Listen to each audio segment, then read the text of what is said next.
سنت کے مطابق عمل وہ ہوگا جس کی چھٹی شرط یہ ہے کہ جس جگہ اللہ کے رسول نے کوئی بات بیان کی ہے وہ اجر اسی جگہ کا ہوگا، وہ جگہ متعین کر دی ہے۔ حدیث میں آتا ہے جو بندہ ایک نماز بیت اللہ میں پڑھتا ہے 1,00,000 نماز سے افضل ہے۔ گویا 55 سال اگر نماز پاکستان میں آپ پڑھتے ہیں تو ایک نماز بیت اللہ کی ان 55 سال کی نمازوں سے افضل ہے۔ یہ فضیلت صرف بیت اللہ میں ہے۔ دنیا کے کسی جگہ چلے جائیں، میں میکسیکو گیا ہوں، میں فلاں جا رہا ہوں، میں فلاں جگہ بھی نماز پڑھی، میں نے دنیا کے آخری کونے میں اٹلی کے آخری ٹیلے پہ جا کے پڑھی، آگے دنیا ختم ہو جاتی ہے، پانی پانی ہے اور وہاں کوئی شخص نہیں تھا، آپ کو وہاں نماز کا اجر اتنا ہی ملے گا جتنا عام زمین پہ پڑھتے ہیں، بیت اللہ سے زیادہ نہیں ہو سکتا۔ یہ طے ہو گیا ہے، اعتکاف مسجد میں ہوگی، ساری دنیا کے فقہاء اکٹھے ہو جائیں، نئی عورتوں کو گھر بیٹھنے دو، ان کے لیے گھر ہی ٹھیک ہے۔ یہ آپ کا تقوی ہو سکتا ہے، محمد کریم نے تقوی نہیں بتایا۔ محمد کریم کی بیویوں نے خیمے مسجد میں لگائے تھے، اور مسجد میں اعتکاف ہوتی ہے، گھروں میں اعتکاف نہیں ہوتی، جگہ کا تعین کیا ہے۔ اس کے علاوہ اگر کوئی ایسا کام ہوگا وہ سنت نہیں ہوگا۔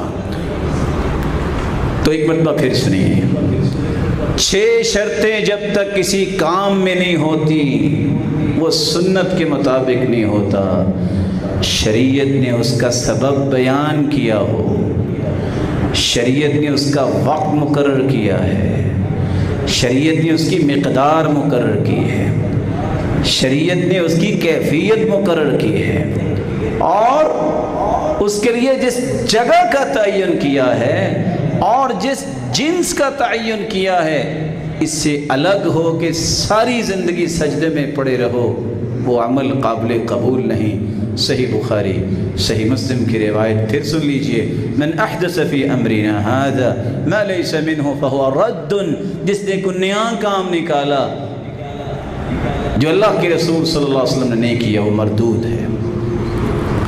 اور آج عبداللہ ابن عمر رضی اللہ تعالیٰ عنہ کی بات کو بھول گئے، جو علم کی چھلانگیں لگانے والے ہیں، اور ان کی اس چھلانگ کی وجہ سے امت محروم ہو گئی۔ چھلانگ کیا ہے؟ عبداللہ بن عمر کہا کرتے تھے فعل رسول اللہ وفعلنا، اللہ کے رسول نے یہ کیا ہے کام، ہم کریں گے۔ آج 7.5 ارب لوگ دنیا میں بسنے والے ہیں، 1.5 ارب مسلمان ہیں، 6 ارب تو پہلے کافر۔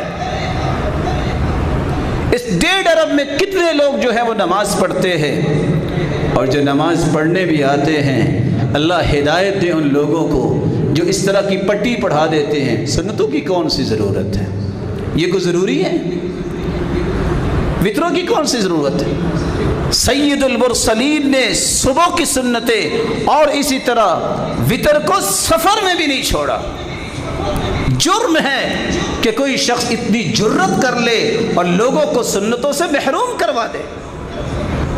سچ کہا تھا عبداللہ ابن المبارک نے، 10 لاکھ حدیثوں کا حافظ ہے یہ انسان۔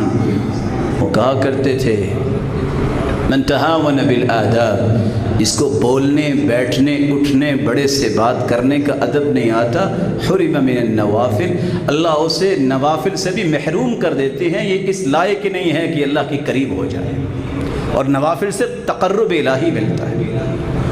ومن تہاون بالنوافل، جو نوافل میں سست ہو جاتا ہے، حرم من السنن، اللہ اسے سنتوں سے بھی محروم کر دیتے ہیں۔